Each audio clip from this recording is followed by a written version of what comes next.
Gagawa tayo ng merienda. Pwede ito dessert, pwedeng snacks. Ito po ang gagamitin ko. Ito po yan.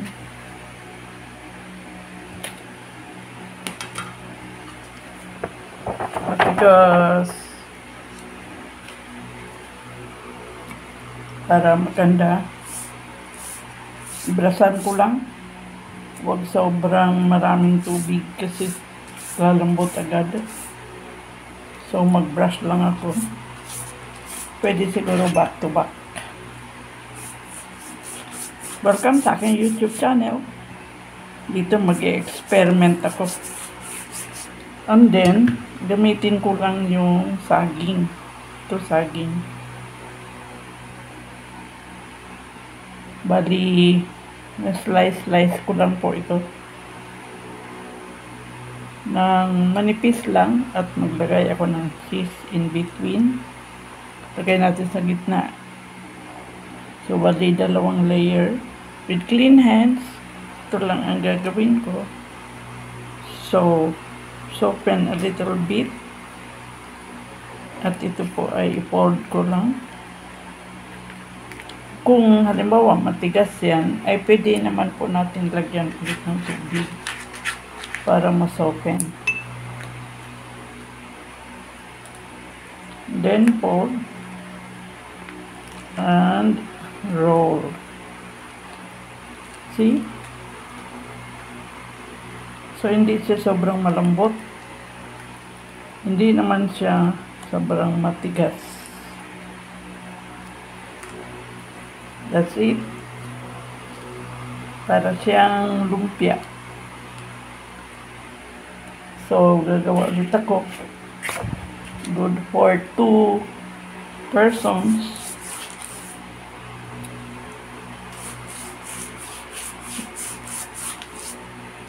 Mahirap naman mag-wrap kung sobrang malambot na ito ay nakasawsaw sa tubig. So, ang gawin ko lang ay brush to soften a little bit.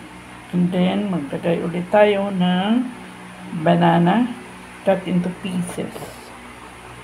And then, maglagay tayo ng cheese. Pwede naman po yung halimbawa cinnamon. At saka masarap din ang ilagay dito peanut butter. Pwede din. Masarap din ang peanut butter.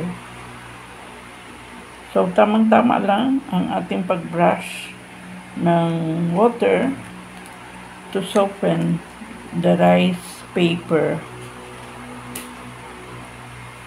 Iba-ibang technique naman ang paggawa nito, no? That's it. And then, siguro mga 6 ang gagawin ko. Let's try another.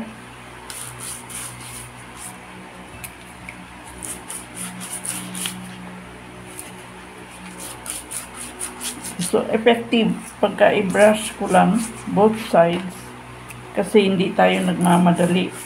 Kasi pag sobrang malambot, mahirap din po mag-roll o mag-fold. So, tamang-tama lang ang ating technique o kaya yung ating style, no? So, ito yung magiging dessert. Pwedeng dessert, pwedeng merienda. At hindi tayo maglagay ng sugar. Umiiwas tayo sa sobrang matamis. Kasi in itself, ang ating saging ay matamis na. So, natural lang na sugar ng ating banana. See? Very easy.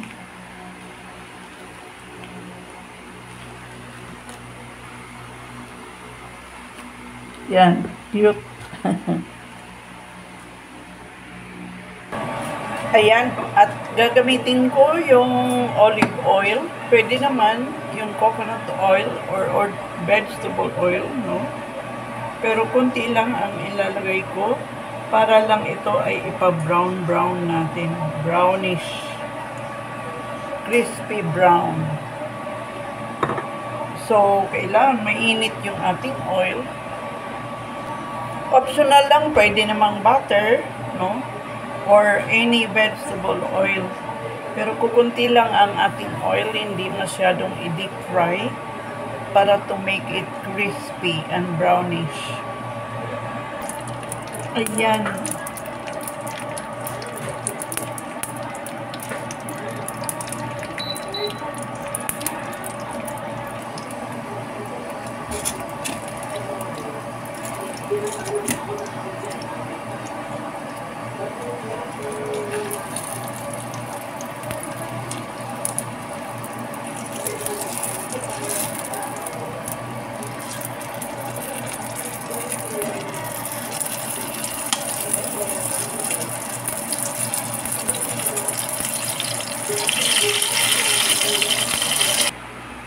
At ito na po yung ating finished product. Ito po yung ating banana dessert. Na pwede po kayo maglagay ng halimbawa, no, ng kahit anong jam dito sa itaas. Ako maglagay lang ako nito. Pwede din cheese. Pwede din mga nuts. Pwede din sesame seeds. Kahit ano po, optional lang po ito kung anong gusto nyong ilalagay. Para pangdagdag lang ng ating flavorful na banana dessert. That's it. Very crispy. No, na paper wrapper or paper rice paper. That's it, everyone. Thank you very much for watching my YouTube channel. And please, sa hindi pa po na-subscribe, paki-subscribe po para sa ating advocacy for senior citizens. Thank you very much for watching. God bless us all. Bye-bye. Very crispy.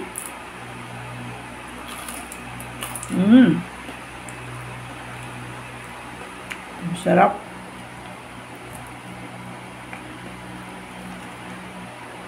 God bless us all. Bye-bye.